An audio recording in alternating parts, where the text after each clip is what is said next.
Well, you know, Senator, at least one political commenter out here has suggested that you should win the caucus, if only because you seem to be the only person in the field who knows that it's pronounced Nevada. That's correct. Nevada. You've got to pass at least that test, it seems to me, if you're going to. You were one of the original co-sponsors of Hillary Clinton's health care bill in 1993, and it never got so far as a vote on the floor of either house.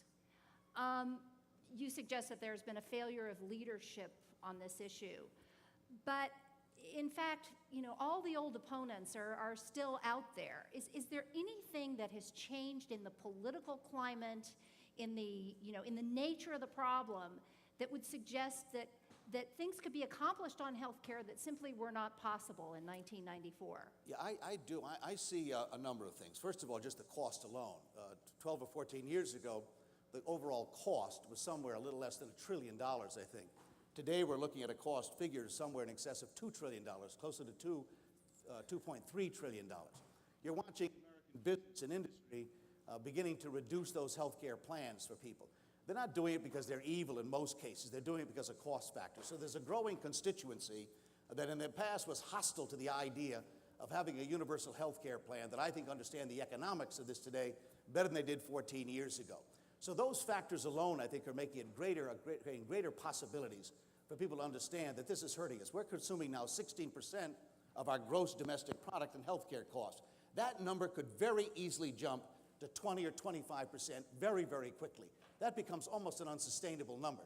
Not to mention, of course, the fact that we're leaving people out of the system today with the number that are growing. The irony here, we've had health care costs continue to rise and the number of insured continue to rise.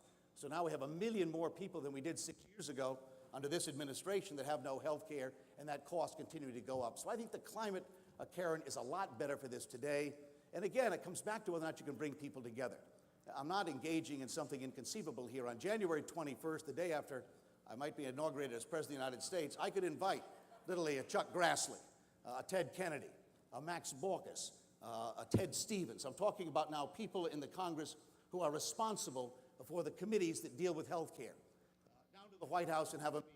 I've known every one of them for 30 years. I'm not going to spend a year or two getting to know them. They know me, I know them. We've fought against each other, we've worked together on issues. And I believe by bringing people together, you've worked with them in the past, to say, let's sit down and get this done. The American people expect nothing less of us. We need to stop talking about this and achieve the kind of results I think we can have. Thank you. Well, since 1994, when efforts at oh, here, this could help with the issues we're having. I'm fading here somehow. Okay.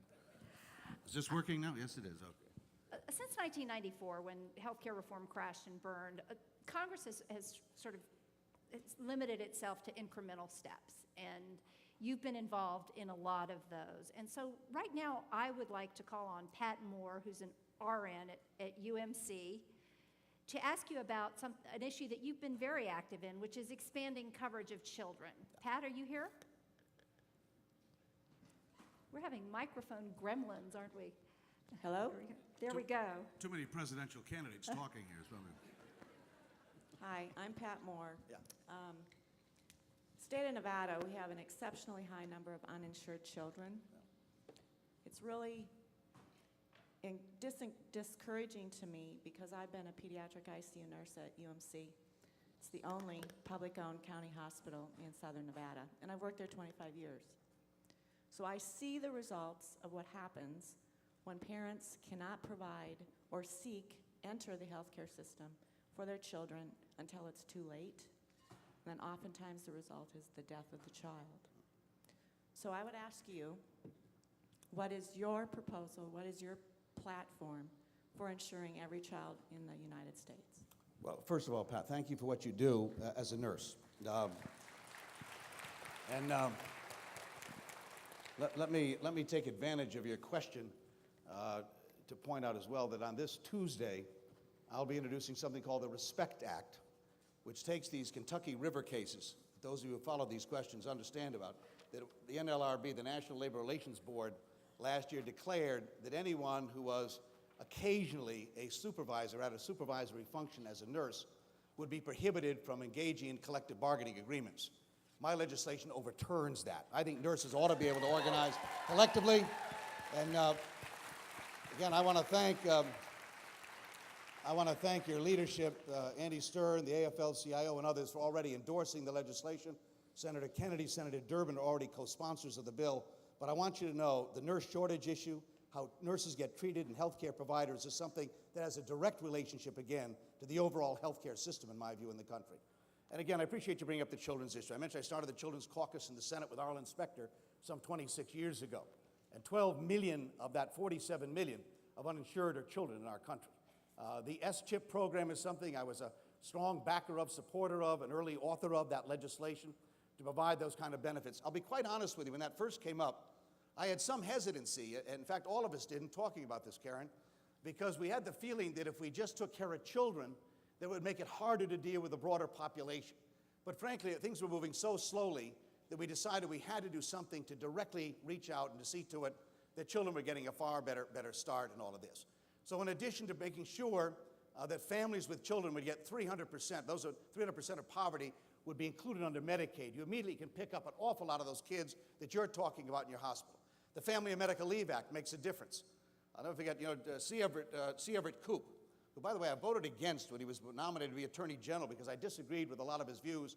And then he turned out to be my best witness when I was trying to pass the Family and Medical Leave Act. That was that radical idea that you ought to be able to spend time with your child without having to lose your job. By the way, we're going to introduce, in the next couple of weeks, we're going to introduce the Family and Medical Leave Act with paid leave for people, by the way, out here, so you don't have to have your incomes. But that relationship between parents and children during those periods of illness make a huge difference. Again, I see you nodding here. You understand this better than others as a pediatric nurse. And by the way, I thank pediatric nurses and the American Academy of Pediatrics. They've been fabulous when it comes to dealing with some of these children's issues. And then getting into some of this stuff early on, I want to see school-based clinics in our country. I want to see a Head Start program that isn't just a literacy program, but deals with the whole child. So we end up dealing with proper nutrition, good beginning, food issues, all of these basic things. These kind of investments we ought to be making. I'm proud to have been chosen by the Head Start Association as the Senator of the Decade when it comes to Head Start issues. I wear that badge very, very proudly. I care deeply about early childhood education and what happens with Head Start children. Those are some of the things that we need to be doing. As I mentioned earlier, the infant screening legislation that I've authored, the prescription drugs for children, we get better testing for them, the premature birth legislation dealing with efforts in that regard. We just did a major bill on autism in the country for children as well, so I spent an awful lot of my time working on these issues. When I got to the Senate, I discovered there was a caucus for every imaginable constituency in the country except the 1 out of 4 Americans who are kids. That's the reason I put so much time on it, and I will as President of the United States as well. I care deeply about it.